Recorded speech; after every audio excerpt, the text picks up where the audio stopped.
Welcome to the tutorial on Programmable Logic Devices, in short PLD. A Programmable Logic Device or a PLD is a general name for a digital integrated circuit which is capable of being programmed to provide a variety of different logic functions. A simple combinational PLD is capable of realizing from 2 to 10 functions of 4 to 16 variables with a single integrated circuit. More complex PLDs may contain thousands of gates and flip-flops. Thus, a single PLD can replace a large number of integrated circuits, and this leads to a lower cost design. When a digital system is designed using a PLD, the changes in the design can be made by changing the programming of the PLD without having to change the wiring in the system. So here you can see the various types of the programmable logic devices which we have, that is the programmable logic array, in short PLA, programmable array logic PAL, complex programmable logic device, that is CPLD, field programmable gate array, that is FPGA. But if you look at the classification of PLD, we have the classification as SPLD, that is simple programmable logic device, complex programmable logic device, that is CPLD, and field programmable gate array. The simple programmable logic device is classified in terms of PROM, PLA, PAL, GAL, etc. We are going to focus in this tutorial only the programmable logic array, and in the further tutorials we will focus on programmable array logic, complex programmable logic devices, and FPGA. So coming to the programmable logic array. A programmable logic array, in short PLA, performs the same basic function as a ROM. So a PLA with n inputs and m outputs can realize k products of n variables and then generate m functions. So a PLA can be specified by the number of inputs multiplied with the number of product terms multiplied with the number of outputs that are present. In this particular case, if you look at the block diagram that has been specified, you can see that the number of inputs have been specified in terms of small letter n. The number of product terms are specified in terms of k, and the number of outputs are specified in terms of small letter m. So I can specify a PLA as n cross k cross m. And in this particular block diagram, we can see that the internal organization of the PLA that is shown is different from that of the ROM. So here the decoder is replaced with the AND array, which realizes the selected product terms of the input variables, while a ROM realizes the selected product terms of the input variables, and the OR array ORs together the product terms which are needed to form the output functions. So PLA implements a sum of product expression, while a ROM directly implements a truth table. So here we are basically trying to tell you the difference between a PLA and a ROM. So here is the first numerical which says we need to realize the following function using a PLA with 3 inputs, 4 outputs and 5 product terms. So the function is given in terms of the shorthand decimal notations. So we have 4 functions, f0, f1, f2 and f3. Now when we look at the question, we understand that small n corresponds to 3 inputs, k corresponds to 5 product terms and small m corresponds to 4 outputs. And when we look at the shorthand decimal notation of the given function, we understand that we need to make use of a 3 variable Karnaugh map. So let me assume the 3 inputs to be A, B, C, and let me simplify using the Karnaugh map and obtain the sum of product expression. So for the first function f0, I have summation m 0, 1, 4 and 6. I am going to map these min terms and group them, and I will obtain f0 to be equal to a bar b bar plus a c bar. And for the function f1 is equal to summation m 2, 3, 4, 6 and 7. I am going to map the min terms and again I obtain 2 different groups, and the sum of product expression for this f1 will be equal to b plus ac bar. Then I have the function f2. So on mapping and grouping, I get it as a bar b bar plus bc bar, and the function f3 is obtained as ac plus b. So the total of 4 shorthand decimal expressions can be now represented in the simplified canonical SOP form, which has been summarized in this particular table. Now, as a next step, what we are going to do is we will find all the product terms using the Karnaugh map and construct the PLA table. So the PLA table will have the input side of the table which will specify the product terms, and we are going to have the second column with inputs ABC and the third column with the output functions f0, f1, f2 and f3. So the symbols 0, 1 and dash will indicate whether a variable is complemented, non-complemented or not present in the corresponding product term. And the output side of the table will specify which product term appears in each output function. A 1 or a 0 will indicate whether a given product term is present or not in the corresponding output function. So if you look at the first row, wherein I have the product term a bar b bar, so a bar b bar corresponds to logic, so a bar b bar corresponds to logic 0 since they are complemented, and C is not present, so that is why it is being specified as a dash. Now this term a bar b bar, if you look at the function f0, it is present in the function f0, it is present in the function f2, whereas it is not present in the function f1 and f3.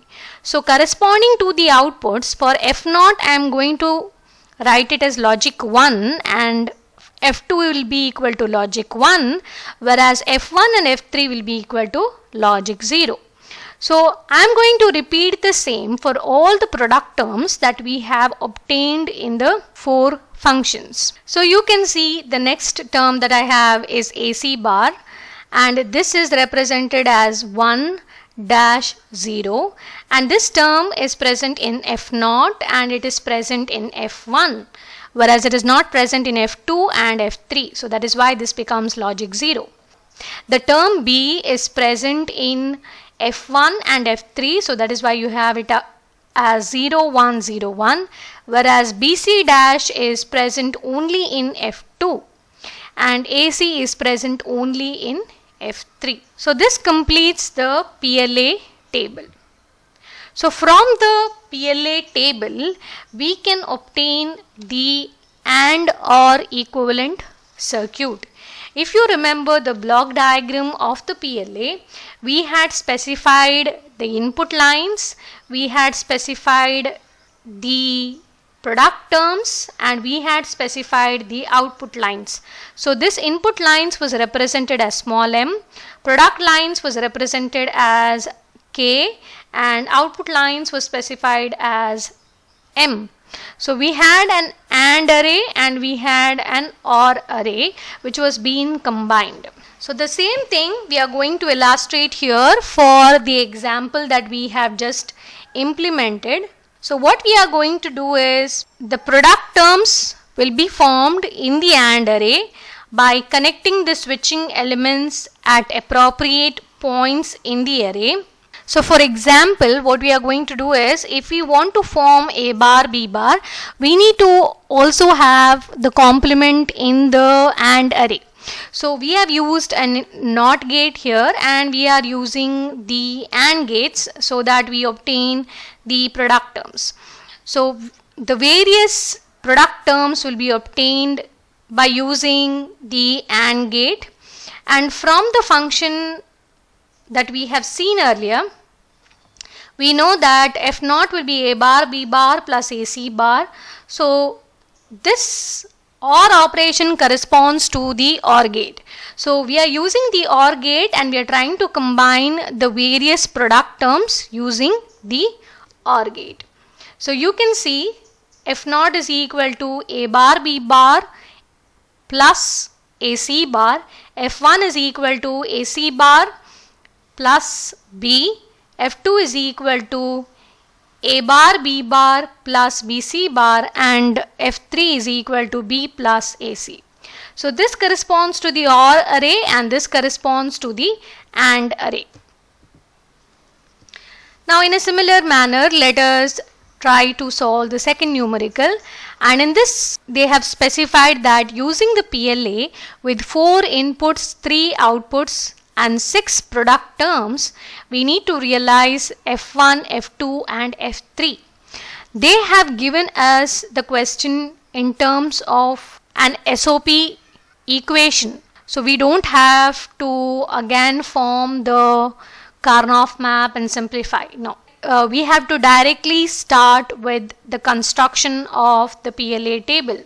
So what I'm going to do is I am going to form the PLA table and dot down all the product terms in the very beginning, and I know from the question that there are total of 4 inputs, which means A, B, C, D corresponds to the 4 input lines, and they have specified that there are 3 outputs. So F1, F2 and F3 are the 3 outputs. What I'm going to do is I'm going to write the product terms and represent them in terms of 0, 1 or a dash corresponding to the product term.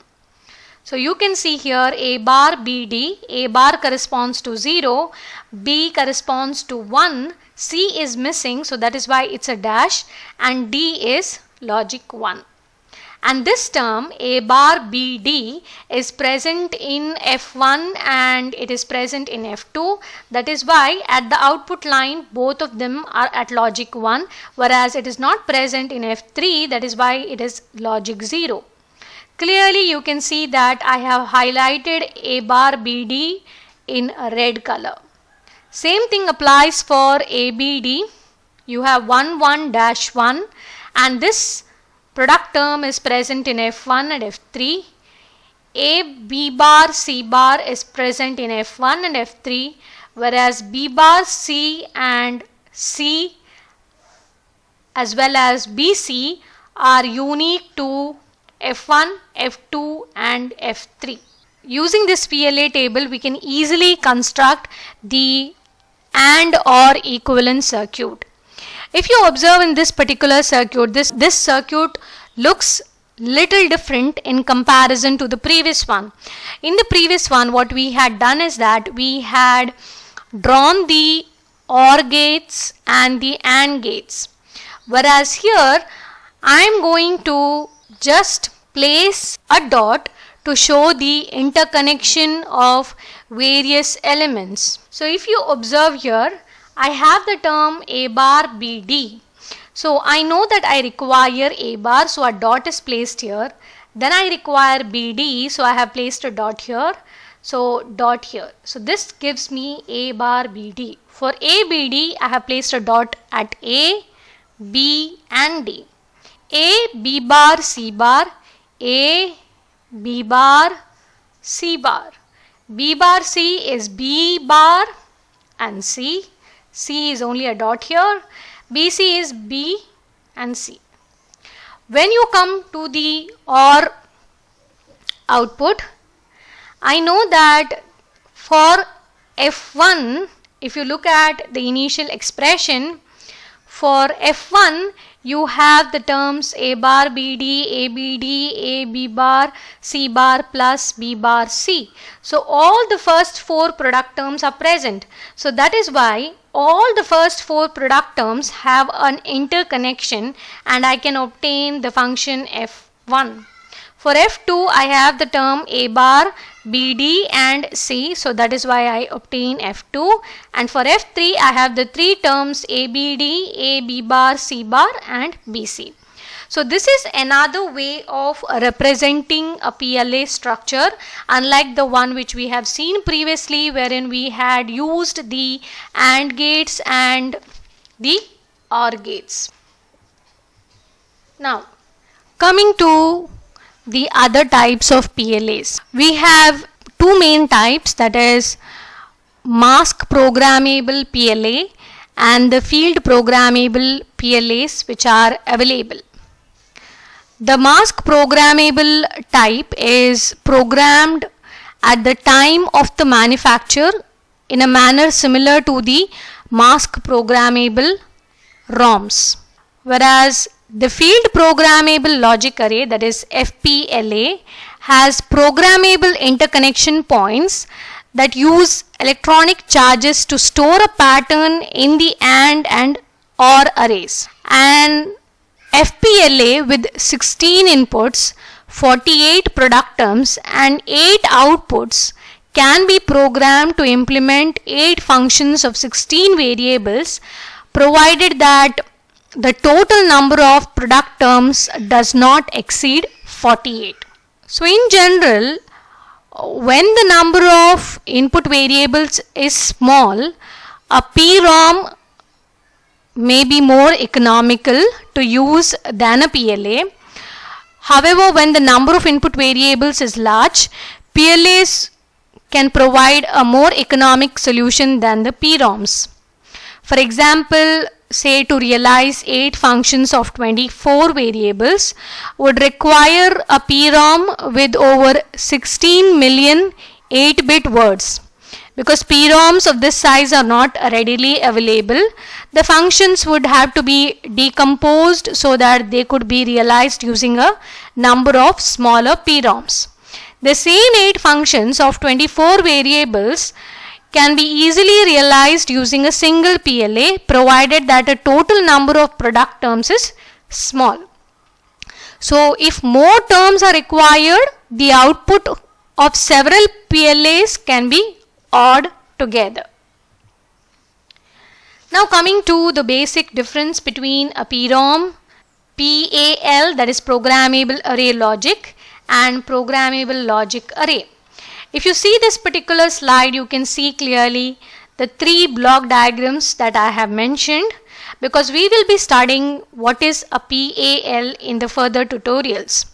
So you can see that a programmable read-only memory, that is PROM, consists of fixed AND array, which is a decoder, and a programmable OR array.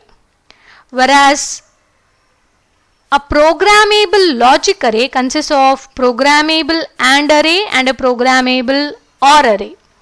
Whereas a PAL, that is programmable array logic, consists of programmable AND array and a fixed OR array.